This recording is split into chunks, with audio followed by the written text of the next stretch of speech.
welcome back to my channel. This is Queen Bee speaking, the chatty bee, and you guys are my baby bees. Hope you're all having a fantastic day today. Another cold one in Winnipeg, minus who knows what. Don't want to go out there. Frankly, I'm getting cabin fever. I want to go out, but it is too darn cold to go anywhere. I don't even want to go grocery shopping. It's lucky I have enough food to last me. I want to talk about a topic that's really affected my entire life, basically from when I was a child until now even. I grew up with my grandmother and grandfather, I had mentioned before, Baba and Gigi, and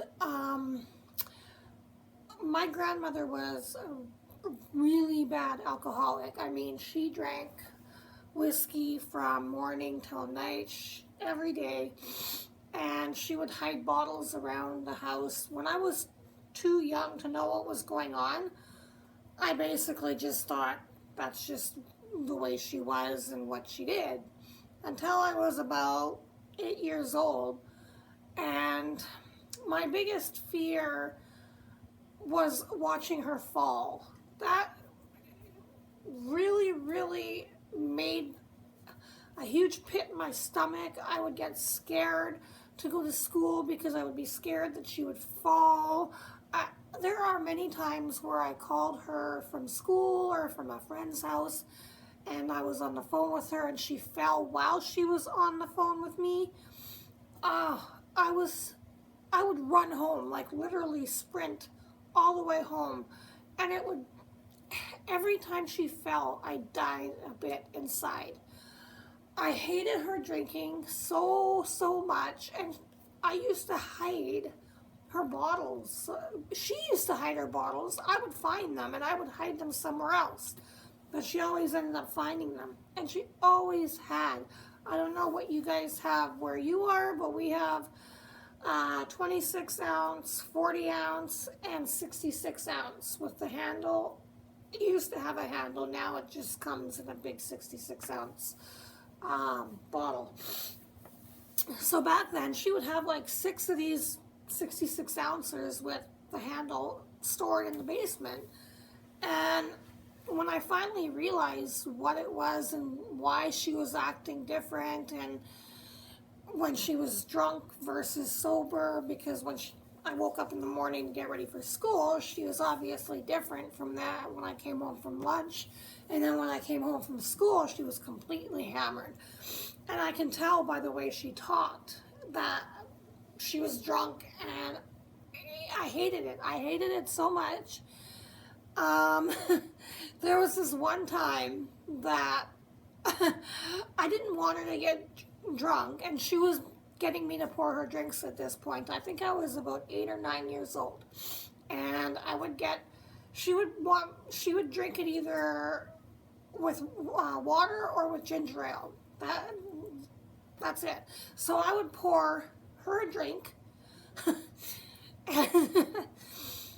This is crazy. I mean, I don't think anybody's ever done this before, but I would pour her drink, and I would plug my nose and drink half of it and then give it to her, just so she wouldn't get drunk faster, or get more drunk if she was already tipsy. That is a lot for an 8 or 9 year old to handle and to do. I mean, can you imagine? You know, I did that one night. So much. It was a Friday or Saturday because I didn't have to go to school the next day. Thank the Lord. I drank so much that night because she kept saying, well, why are my glasses half empty? And I'm like, oh, that's just how I made them, right? And eventually she kind of saw that I was getting a little weird and tipsy, and it was around Christmas time, and I went to my grandpa and I'm like, I want to watch Frosty the Snowman. I want to watch Frosty the Snowman. And I kept screaming that to him. And he's watching the news, and I'm like, no, you can watch the news. They'll have repeats. So you can watch it tomorrow or next month or whatever. They repeat the news news all the time. Because back then, I didn't know news was news. I just thought, oh yeah, you could just watch a rerun of the news, right? So I was like all toasted at this point, and I wanted to type a letter to my aunt on this old-fashioned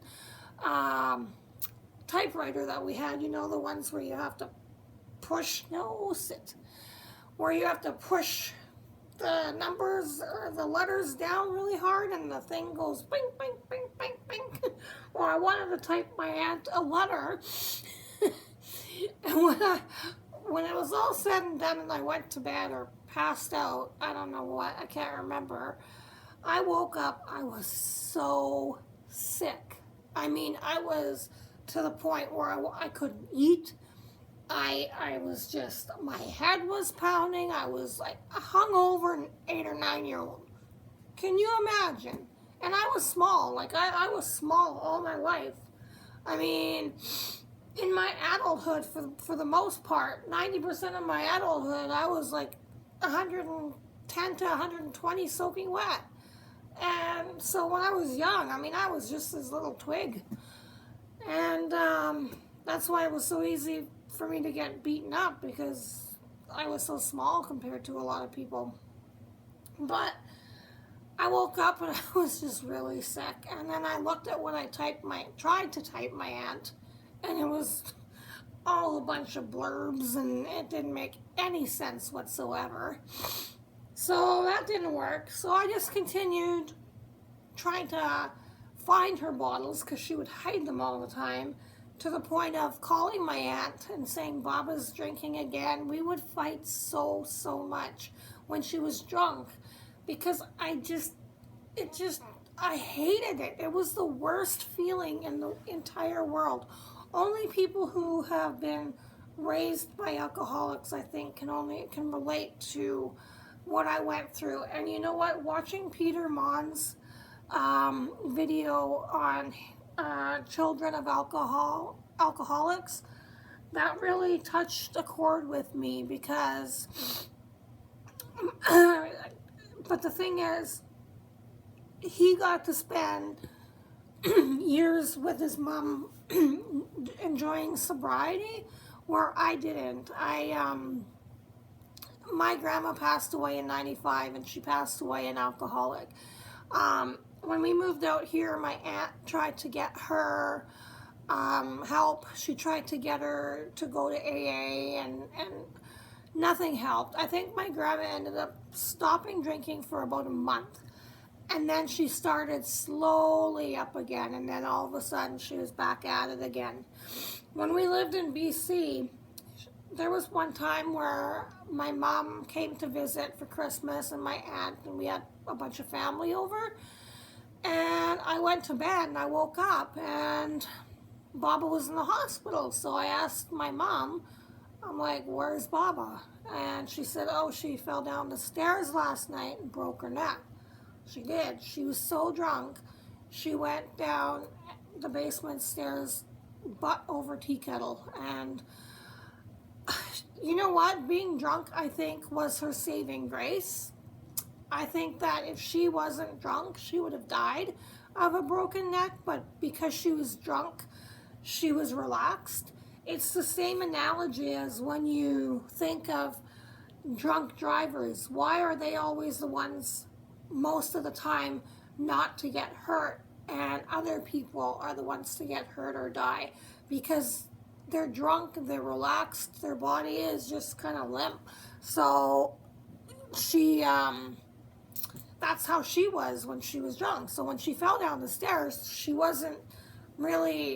didn't tense up like she normally would if she was sober. So thank God. And that was when I was about, Riley, come on. He's being a bad boy, hey? He's being a bad boy. Big purr, though. So that was her saving grace. It broke my heart. She had to wear a neck brace for months and months and months. But did it work? No, she still drank. She drank so much. I was put in 9 different foster homes within 2 years. And This was in grade 3. And I remember grade 3 because my mom decided, oh, I'm going to be a mother and I'm going to take my child. So I was like excited at this point, right? And I was like, oh, I'm going to go to a home. I'm going to have my mom and stepdad, because my mom never married my real dad.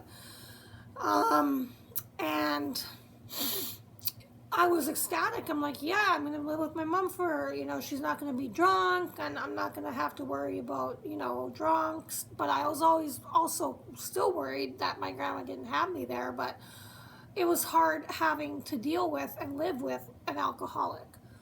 But when I moved in with my mom, I didn't anticipate on getting assaulted in every way possible by my stepdad, which is another topic, and I don't want to talk about that on this particular video because that's not what this video is about. So after a couple months, 3 months I think, I moved back with my grandma. But I guess my teachers were seeing that I wasn't getting enough sleep because I was worried about my grandma. There was one time she was taking my grandpa's shoe off, and my bedroom door was like right where my grandpa sat, and she was taking his shoe off and she flew right into my door and fell. Like, my door was only open that much, but she fell right into my door and into my room, and I was just freaking out so bad. Like, it tore a piece out of me. Like, every time she fell, every time she was drunk, it just ripped a piece of my heart out every single time. And it's so hard because you love them so much that you just you don't want them to be hurting, but you want them to get help. So because my teachers called Child and Family Services, I was taken and put into several foster homes over the course of 2 years. And there was one foster home I was put into that, well, I had the flu. I woke up with the flu and I threw up all over the place. They made me clean up my own puke. And I don't know, if you know me, you know that I can't handle puke. If I see or smell puke, I will puke. So here I am cleaning up my own puke, and I'm puking on top of it. I'm puking on top of my puke because I can't stand the smell or looks of puke, but that's what they made me do. They were horrible people. I ran away from that foster home, and I got put in another foster home. Well, another foster home I get put into, they decide that they're gonna play with me in not such a good way. Yeah. These foster people were only in it for the money because there was like 6 or 7 or 8 or 10 of us at some places, and all they wanted was money. So they would bring all these kids in and get money and not treat us. We were malnourished. We were assaulted in several different ways. Like, we had to stay in our room. We couldn't play. We couldn't do nothing but go to school and come home, go to school and come home. What kind of life is that? And then, finally, I got taken home. And the last time I got taken away, I was put in a group home. And it was a co-ed group home. Boys on one side with all their dorms or rooms or whatever, pardon me. Girls on the other, and then we would all meet and have this long table full of food that we would have for breakfast, lunch, and supper, and we had quiet time, and I loved it there. I met so many friends. The school bus took me to and from school. I was there for a year, and I loved it. My grandma would come visit me, and I loved it. It was great. And I didn't want to go back to my grandma's house. I didn't want to go. I was shocked because I wasn't really shocked, but I didn't want her to drink, and I knew that she was going to drink still, even without me there. She still drank. So I was crying, and I was like, I didn't want to go home, but they took me home, and I was mad for a while, but then I was still going to the same school, and I would phone my grandma from school, and I can tell when she's been drinking, and sometimes I would stay out, would hang with my friends, because I didn't want to go home anymore. I didn't want to see that. I didn't want to see my grandpa hitting her because she was drunk, because he used to do that too. He would, she had bruises on her arms and her back, and that was because he would just get fed up with her. But it was okay for him to drink, because Friday nights come, and he would have this lady come over, and it was a friend of theirs, and she was single, and she'd always sit on my grandpa's lap, and it was just, they'd party till 1, 2 in the morning, and my bedroom was like right there. So I never got any sleep, and that went on every single weekend. So I would a lot of times go and spend the night at my best friend's house, who she grew up with an alcoholic parent as well. So she can relate to a lot of what I went through. But for an 8 or 9-year-old to drink and get drunk on alcohol, I mean, that's that's unheard of. But it's sad. It's sad what I tried to do to make her not get drunk. And even here, when she came here, I mean, you can tell when someone's an alcoholic when they hide booze everywhere. Then she forgets where she hides some of it, right? So when she passed away, we found, oh my goodness, I think it was 10 or 15 bottles of, half or 3/4 full, half quarter full, you name it, all over the house, all over the house. She would get so drunk, she would forget where she put the booze. So what would she do? Hi, can I get 2 66s delivered to my address, please? She had them on speed dial. The liquor store on speed dial. Oy vey, right? Oh, so I ended up saying, no, I am never drinking again, especially after drinking at 8 or 9 years old and getting drunk and hungover, and oh my God, I'm never doing this again, to getting married at a young age, not being able to do anything, and then after getting divorced, becoming an alcoholic for 10 years. Yeah, I decided, well, I didn't decide, it happened. I don't remember how it happened, but it happened. And I have been sober now since 2009, I think. Yeah. Because it's 2017, so yeah, 8 years. 8 years sober. And I never plan on drinking again. I never want that feeling. I used to drink the hair of the dog in the morning. I would pour beer and Clamato juice and drink it in the morning just to get myself going. That's how bad I was. I could take a 66 of whiskey and just drink it straight. Like, I don't know how I survived or didn't get, well, I'm sure I got alcohol poisoning. I mean, like, I'm surprised I'm still alive. And that's what happens when you grow up with an alcoholic. You can either grow up and be totally anti-alcohol, or you can grow up and be an alcoholic.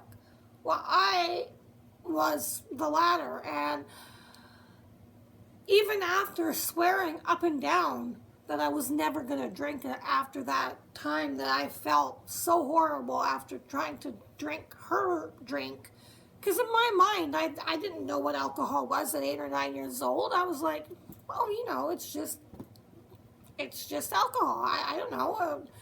What all I seen was like whiskey on the thing, and she used to drink 5 Star, and it had like a star stick, like a plastic star stuck to the bottle. So I would always get the star.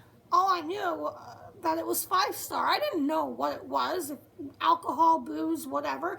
All I know is Baba got drunk, and I didn't know what drunk was, but I didn't like it because Baba didn't act the same as she did when she wasn't drunk, and I didn't like it at all. So I thought, well, why don't I just give her half? And I didn't think to make half a drink. I am so stupid. I decide I'm going to make a full drink and drink half of it myself. I wasn't thinking. I was not thinking. I didn't know.